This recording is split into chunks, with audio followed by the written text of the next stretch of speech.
যেমনটা আমরা গত ভিডিওতে আপনাদের কাছে জানিয়েছিলাম, পশ্চিমবঙ্গ ছাত্র সমাজের নেতা সায়ন লাহিড়ীর মুক্তির ব্যাপারে কলকাতা হাইকোর্টে অমৃতা সিনহার বেঞ্চে যে মামলার শুনানিটি হয়ে গিয়েছিল গতকাল, রায়দান স্থগিত ছিল, কিন্তু রাত্রের দিকে রায়দান দেওয়া হয়, তাকে মুক্তির নির্দেশ দেয় কলকাতা হাইকোর্টের বিচারপতি অমৃতা সিনহা। তো আজ দুপুরেই কলকাতা হাইকোর্টের নির্দেশে মুক্তি পেয়েছেন সায়ন।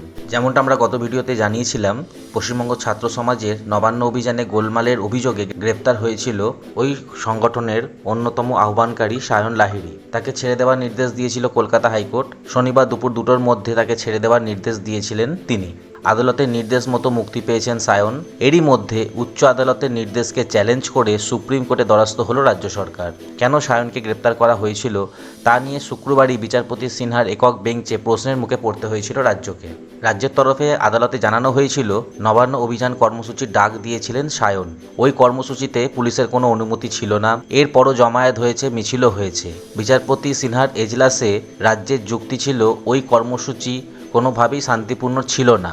সায়নকে গ্রেপ্তারির পক্ষে যুক্তি সাজাতে প্রভাবশালী তথ্য সংযোজন চেষ্টা করেছিল রাজ্যের আইনজীবী। তবে বিচারপতি সিনহার প্রশ্ন ছিল সায়ন কোনো রাজনৈতিক সংগঠনের সঙ্গে যুক্ত কিনা। জবাবে রাজ্য জানিয়েছেন তিনি ছাত্র নেতা। এই কথা শুনে বিচারপতি ফের প্রশ্ন করেছিলেন, সেক্ষেত্রে সায়নকে কিভাবে প্রভাবশালী বলা হচ্ছে। বিচারপতি আরও মন্তব্য করেছিলেন, ওই ছাত্র নেতাকে কিভাবে এত প্রভাবশালী বলা হচ্ছে? তিনি কি এতই জনপ্রিয় যে ডাক দিলেই হাজার হাজার লোক জড়ো হয়ে গেল? তার কি কোনো অতীত রয়েছে? সায়ন কি সক্রিয় রাজনৈতিক করেছেন? পর্যবেক্ষণে আদালত এও জানিয়েছিলেন, সায়ন কোনো প্রভাবশালী নয়।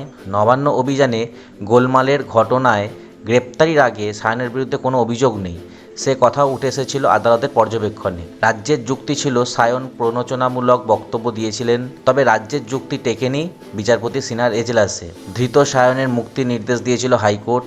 বিচারপতি সিনহা নির্দেশ দিয়েছিলেন শনিবার দুপুর 2টোর মধ্যে সায়নকে ছেড়ে দিতে হবে। আদালতের নির্দেশ ছাড়া তার বিরুদ্ধে কোনো কড়া পদক্ষেপ করা যাবে না। অর্থাৎ এটা বলাই যায়, বকলমে কিন্তু সায়নের ওপর একটা রক্ষা কবচ কিন্তু দিয়ে দিয়েছিলেন বিচারপতি অমৃতা সিনহা।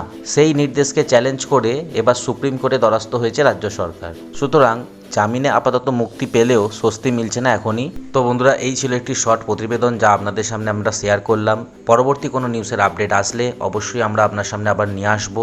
সুপ্রিম কোর্টে কি হচ্ছে সেই দিকে আমাদের নজর থাকবে, আপনাদেরও নজর থাকুক আমাদের চ্যানেলের দিকে। দেখা হচ্ছে আবার পরের ভিডিওতে।